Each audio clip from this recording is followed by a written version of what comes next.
Good morning બાળકો, કેમ છો બધા મજામાં? આજે આપણે ધોરણ 4 વિષય હિન્દી એમાં કાવ્ય 7 ઝૂલા એનું લેક્ચર 2 ભણીશું. લેક્ચર 1 માં આપણે કવિતા મેં તમને રાગ સાથે શીખવાડી હતી, તેની સમજૂતી, શબ્દાર્થ, રૂઢિપ્રયોગ અને અભ્યાસ ત્યાં સુધી આપણે ભણ્યા હતા. હવે આજે લેક્ચર 2 માં આપણે સ્વાધ્યાયની ચર્ચા કરવાની છે. બરાબર છે? હવે એમાં છે પાના નંબર 36. કાવ્ય 7 નું સ્વાધ્યાય છે પાના નંબર 36. બરાબર? એમાં જુઓ, તમને આપેલું છે પ્રશ્ન નંબર 1, પ્રશ્નો કે ઉત્તર દીजिए.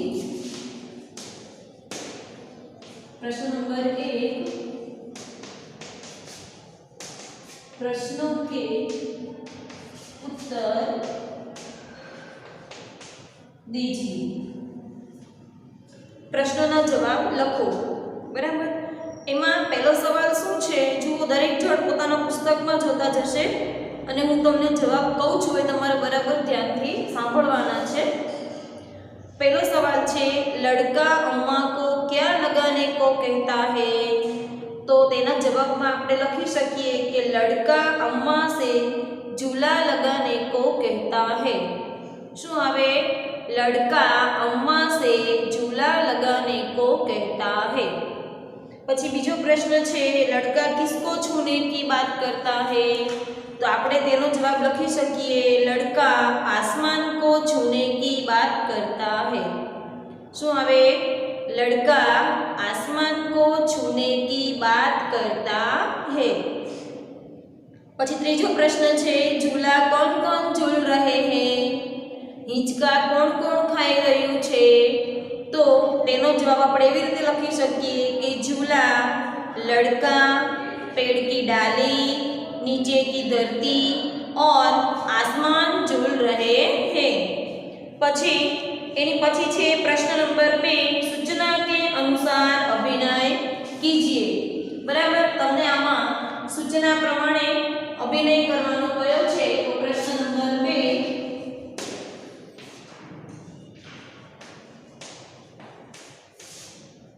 सूचना के अनुसार अभिनय कीजिए.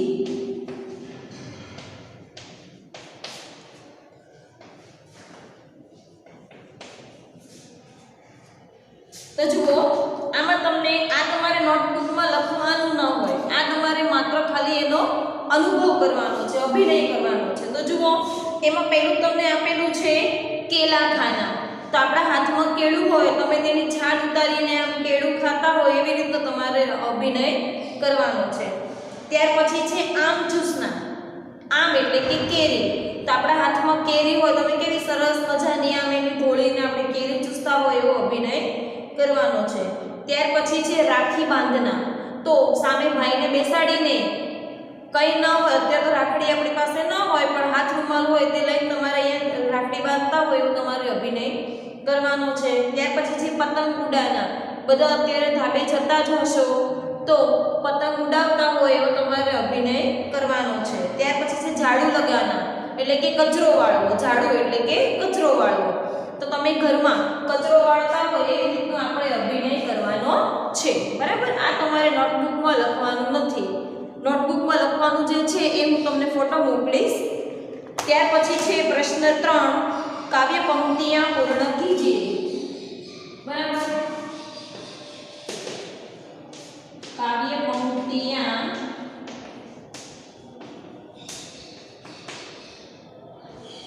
પૂર્ણ કીજીએ.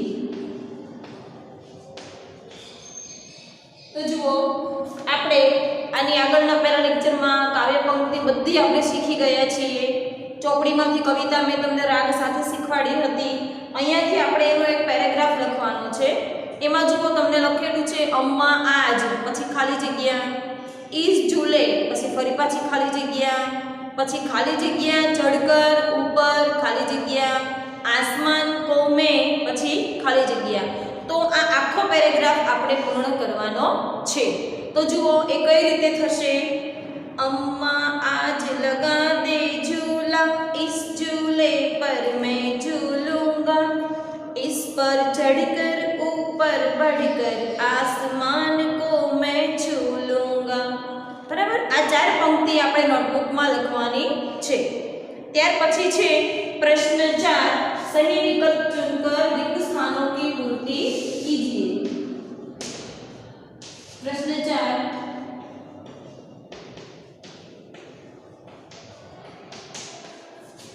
रिक्त स्थानों की पूर्ति कीजिए એટલે કે ખાલી જગ્યા પૂરો। તમને જુઓ કૌંસમાં જવાબ આપેલા છે, આ કૌંસમાંથી સાચો જવાબ શોધીને આપણે ખાલી જગ્યામાં લખવાનો છે। તો તમે વાક્ય આખું વાંચો એટલે તમને ખબર પડી જાય કે આમાં કયો બંધ બેસનો સાચો જવાબ આવશે। તો જુઓ પહેલી ખાલી જગ્યા છે मैं खेल खेल ખાલી જગ્યા। मैं એટલે કે હું, મારી પોતાની વાત છે તો હું શું કહું, હું રમત રમી રહી છું અથવા હું રમત રમી રહ્યો છું। તો હવે એનું આપણે શરૂઆત કરવી હોય તો કઈ રીતે થાય, मैं खेल खेल रहा हूं। बराबर, तो જવાબમાં આવશે रहा हूं। પહેલી ખાલી જગ્યામાં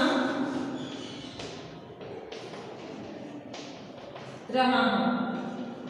પછી બીજી ખાલી જગ્યા છે हम पाठशाला जा ખાલી જગ્યા। हम એટલે કે બહુવચનની વાત છે તો બહુવચનમાં આપણે શું લખી શકીએ, हम पाठशाला जा रहे हैं।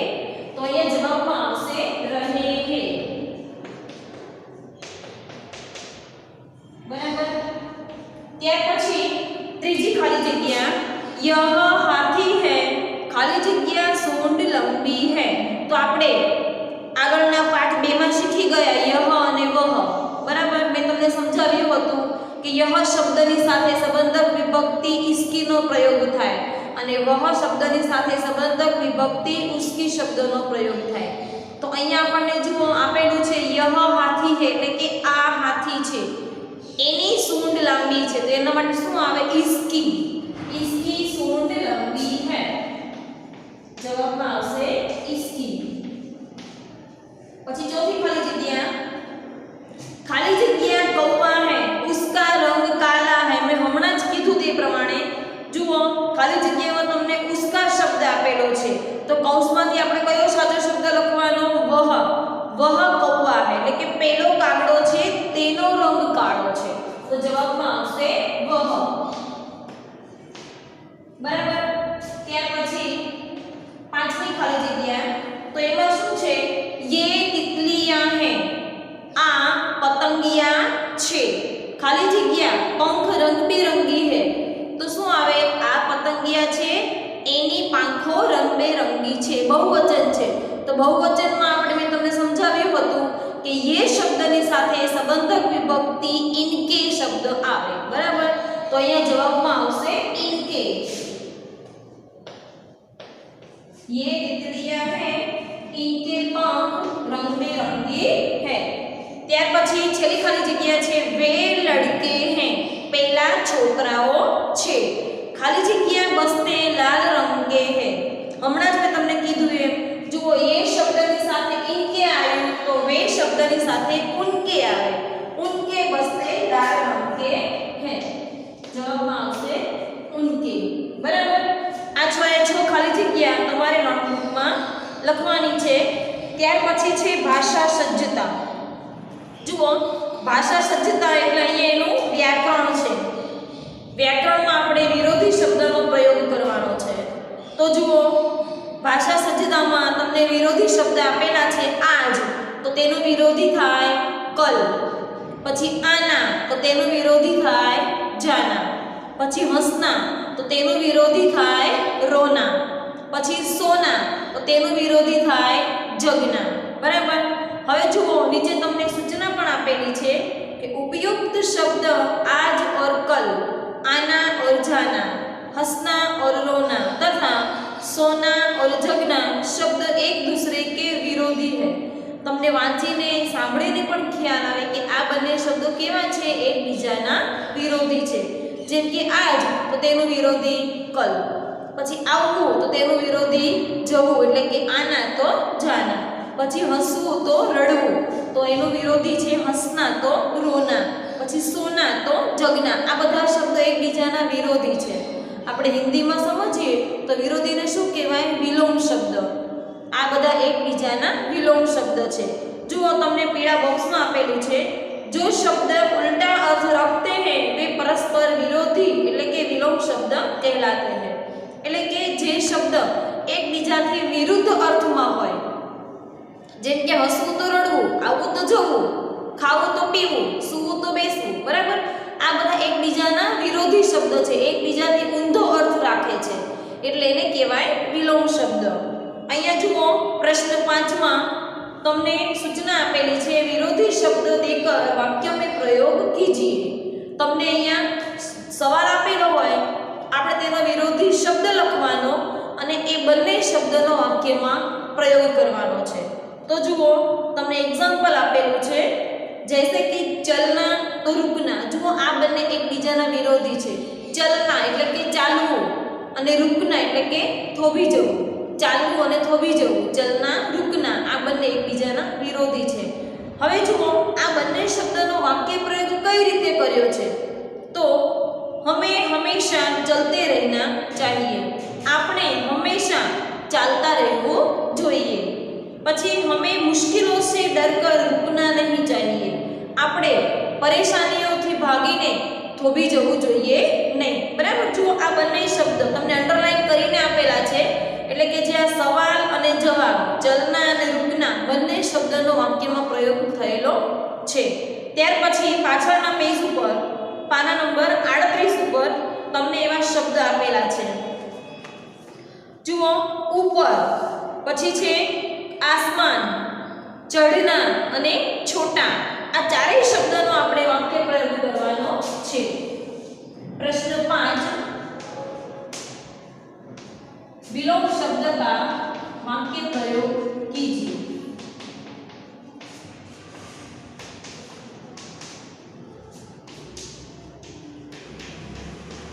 विलोम शब्द का वाक्य प्रयोग कीजिए.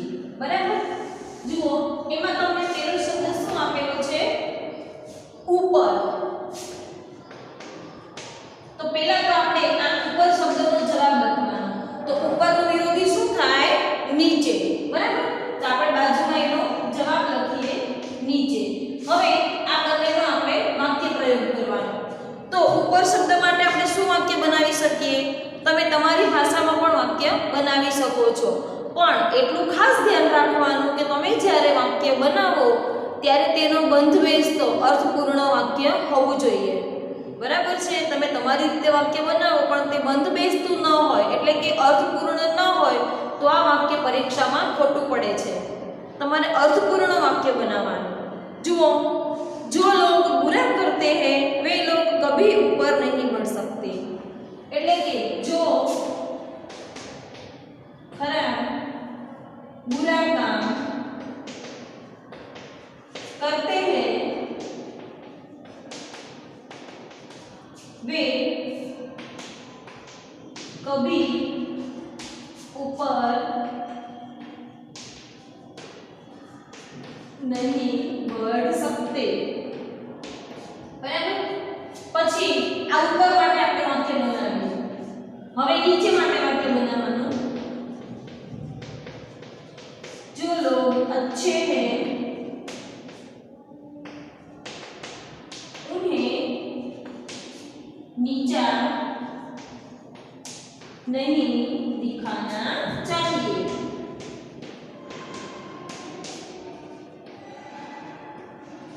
બરાબર? આ રીતે આપણે વાક્ય પ્રયોગ કરવાનો. હવે બીજો શબ્દ શું છે? તો બીજો શબ્દ છે આસમાન. તો આસમાન શબ્દ માટે એનો વિલોમ શબ્દ શું આવે? ધરતી. આસમાન એટલે કે આકાશ, તો તેનું વિરોધી શું આવે? ધરતી. હવે આ બંને શબ્દ માટે તમારે વાક્ય બનાવવું હોય તો આપણે શું બનાવી શકીએ? તો આસમાન में पंछी उड़ते हैं, એટલે કે આકાશમાં પંખી ઉડે છે. પછી ધરતી, તો ધરતી માટે કયું વાક્ય બને? ધરતી પર હમ રહેતે हैं, ધરતી ઉપર અમે રહીએ છીએ. બરાબર? ત્યાર પછી ત્રીજો શબ્દ છે ચઢના. ચઢના, તો તેનું વિલોમ શું થાય? ઉતરતા.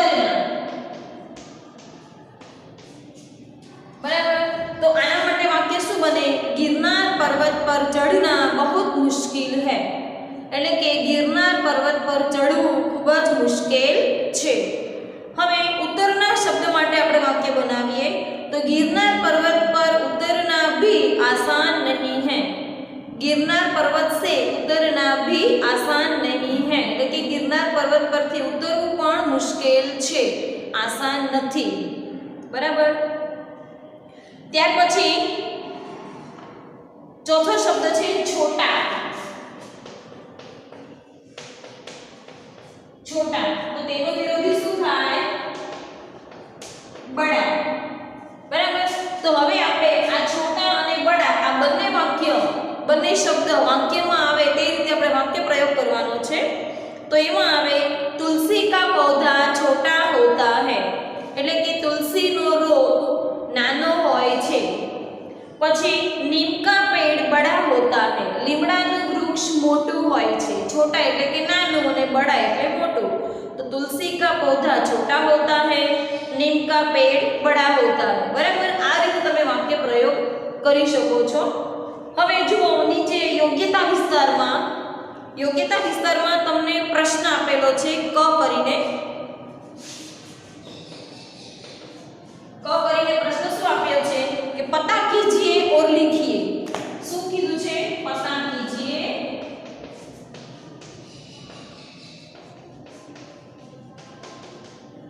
ઓર લિખીએ. શું આપણે શોધવાનું છે? તો झूला कब और किस मौसम में झूलते हैं એટલે કે તમે એવું શોધો અને લખો કે તમે હિંચકા કઈ ઋતુમાં ખાઓ છો, કઈ ઋતુમાં ઝૂલો છો. તો જુઓ એના ઉત્તરમાં આપણે એવું લખી શકીએ કે हम लोग झूला गर्मी के मौसम में झूलते हैं. આપણે બધા ઉનાળાની ऋतुમાં હિંચકા ખાઈએ છીએ. ज्यादातर हम लोग दोपहर के समय में झूला झूलते हैं. ज्यादातर એટલે કે લગભગ આપણે બધા બપોરના સમયમાં હિંચકા ખાઈએ છીએ. બરાબર છે. જુઓ ત્યાર પછી ખ કરીને આપેલું છે किसी देखे हुए झूले का चित्र बनाकर रंग भरिए. તમને જુઓ અહીંયા જે ખાલી જગ્યા આપી છે ચોરસ બોક્સ આપેલું છે એમાં તમારે કોઈ પણ એક તમે જે હિંચકો જોયેલો હોય એનું તમારે ચિત્ર દોરવાનું છે અને એ ચિત્રમાં તમારે રંગ પૂરવાનો છે. તમને મનપસંદ રંગ પૂરવાનો છે. બરાબર છે. આ તમારું હોમવર્ક છે. તમારે ચોપડીમાં હિંચકાનું ચિત્ર દોરી તેમાં રંગ પૂરીને પૂર્ણ કરવાનું છે. અને આજે જે આપણે સ્વાધ્યાયની ચર્ચા કરી એમાં પ્રશ્ન નંબર 1, પ્રશ્ન નંબર 3, 4 અને ભાષા સજ્જતામાં પ્રશ્ન નંબર 5 અહીંયા સુધીનું આપણે જોયું. તમને મેં કીધું છે કે પ્રશ્ન 2 જે છે કે સૂચના કે અનુસાર અભિનય કીજીએ આ તમારે નોટબુકમાં લખવાનું નથી. આના હું તમને જે ફોટા મોકલું તે પ્રમાણે તમારે તેનું હોમવર્ક કરવાનું છે અને કવિતા મોઢે કરવાની છે. બરાબર છે. અહીંયા આપણો આ પાઠ 7 એટલે કે કાવ્ય 7 પૂર્ણ કરીએ છીએ અને હવે આની પછીના લેક્ચરમાં આપણે 8મો પાઠ જે છે ચતુર્ચુહા તેનો અભ્યાસ કરીશું. નમસ્તે.